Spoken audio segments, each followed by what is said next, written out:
बिस्मिल्लाहिर्रहमानिर्रहीम। नाज़रीन मोहतरम अस्सलामु अलैकुम वरहमतुल्लाहि वबरकातुहू। नाज़रीन मोहतरम, आज हम समाअत फरमाएंगे तलाक़ के हवाले से।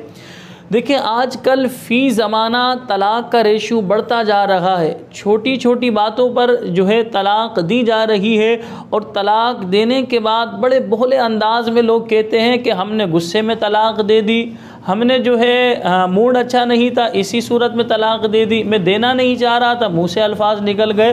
तो अब आप इन तमाम बातों के हम जवाबात देंगे, लेकिन जवाबात देने से पहले हम एक तमहीदी कलाम आपके सामने कर रहे हैं, ये समझाना चाह रहे हैं। देखिए, अगर मियाँ बीवी के दरमियान लड़ाई झगड़ा हो तो ये तलाक़ के अल्फाज को हरगिज़ बीच में ना लाएं। ऐसी सूरत में आप वहाँ से चले जाएं।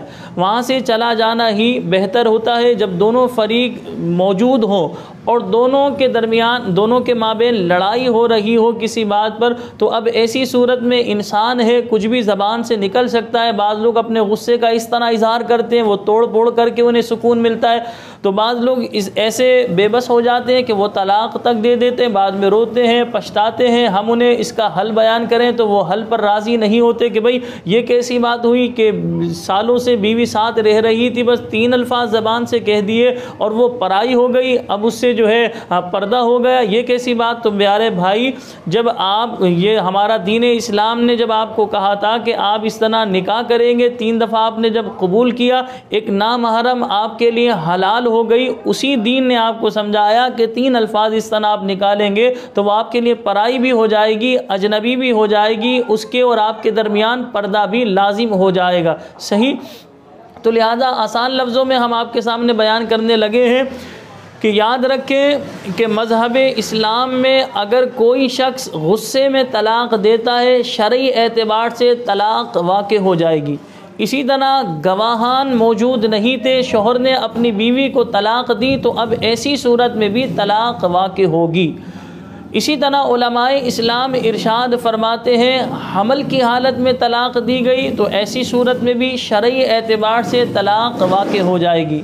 बाज़ दफ़ा ऐसा होता है बंदा ज़बान से नहीं कहता, जैसे पेपर पर जो है लिख कर, यानी एक पेपर पर लिखा हुआ होता है कि मैं फ़लाँ बिन फ़लाँ अपनी ज़ौजा को, फ़लाँ बिनते फ़लाँ को, इस तरह लिखे हुए होते हैं अल्फाज। उस पेपर पर उसने पढ़ कर देख कर जो है, यानी उसको पता है कि मैं किस पेपर पर साइन कर रहा हूँ। इसी तो कोई किसी पेपर पर साइन नहीं कर देता, तो अब उस पेपर पर भी इस तरह साइन करेंगे, ऐसी सूरत में भी तलाक़ वाक़ हो जाएगी। याद रखें, ये बड़ा नाजुक मसला है, इसको यूँ बयान किया गया, तलाक़ शीशे की मानिंद है। आप शीशे को गुस्से में फेंके तब भी टूट जाएगा, प्यार से मोहब्बत से फेंके तब भी वो टूट जाएगा। आपका मूड अच्छा हो, शीशे को आप फेंकेंगे तब भी वो टूटेगा। जिस तरह शीशे में नज़ाकत है, इसी तरह ये तलाक़ के मसले में नज़ाकत है। तो इस हवाले से ज़रा गौर व फिक्र करना चाहिए कि जब इस तरह शोहर अपनी बीवी को 3 तलाक़ें दे देता है और उसका जो प्रोसेस है, उसका जो शरीयत ने हल बयान किया है, वो हल अगर कोई आलिम दीन आपको बयान करे तो आप उस हल पर एग्री नहीं होते, उस हल की आप मुखालफत करना शुरू कर देते हैं। तो ये नौबत ही क्यों आ रही है? आपकी ज़िम्मेदारी है, जब आप निकाह करें तो निकाह के मसाइल भी आपको आना चाहिए, और आपको ये बात भी पता होनी चाहिए ऐसा कौन सा जुमला है जो मेरी ज़बान से निकले जिसकी वजह से बीवी अजनबी हो जाए, मुझ पर हराम हो जाए, या हमारा निकाह टूट जाए, हमारे माबेन तलाक़ वाक़ हो जाए। ऐसे कौन से जुमले हैं? तो वो सब आपकी सीखना आपकी ज़िम्मेदारी है।